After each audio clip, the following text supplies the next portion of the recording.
શ્રીમદ ભગવદ્ ગીતાનો પાઠ અધ્યાય 1 અર્જુન વિષાદયોગ શ્લોક 31 થી 34 શ્રીકૃષ્ણની દિવ્ય વાણી અંત સુધી સાંભળો ધ્યાનથી જુઓ સ્ક્રોલ ન કરો 1 મિનિટ આપો શ્લોક 31 નિમિત્તાની ચ પશ્યામિ વિપરીતાની કેશવ ન ચ શ્રેયો નુક્ષ્યામિ હત્વા સ્વજનમાહવે 31 અર્થાત હે કેશવ હું તો લક્ષણો પણ અવળા જ જોઉં છું અને યુદ્ધમાં સ્વજનોને મારીને કલ્યાણ પણ નથી જોતો શ્લોક 32 ન કાંક્ષે વિજયમ કૃષ્ણ ન ચ રાજ્યમ સુખાની ચ કીનો રાજ્યેન ગોવિંદ કી ભોગૈજીવિતેન વા 32 અર્થાત હે કૃષ્ણ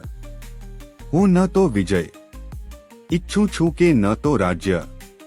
કે ન સુખ પણ હે ગોવિંદ અમારે આવા રાજ્યનું શું પ્રયોજન અથવા આવા ભોગો અને જીવનથી પણ અમને શો લાભ શ્લોક 33 યેષામર્થે કાંક્ષિતમ નો રાજ્યમ ભોગા સુખાની ચ ત ઇમેડવસ્થિતા યુદ્ધે પ્રાણાસ્ત્યકત્વા ધનાની ચ 33 અર્થાત અમે જેમના માટે રાજ્ય ભોગ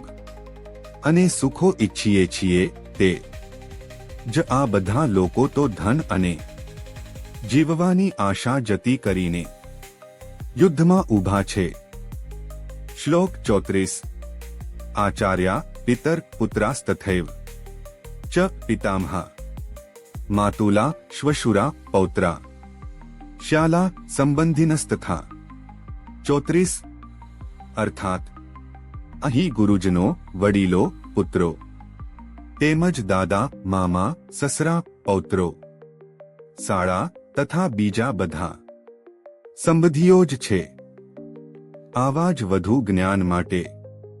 લાઈક કરો દૈનિક ગીતા શ્લોક માટે સબસ્ક્રાઇબ કરવાનું ભૂલશો નહીં કેમ કે ગીતાજીના શ્લોકથી આપણી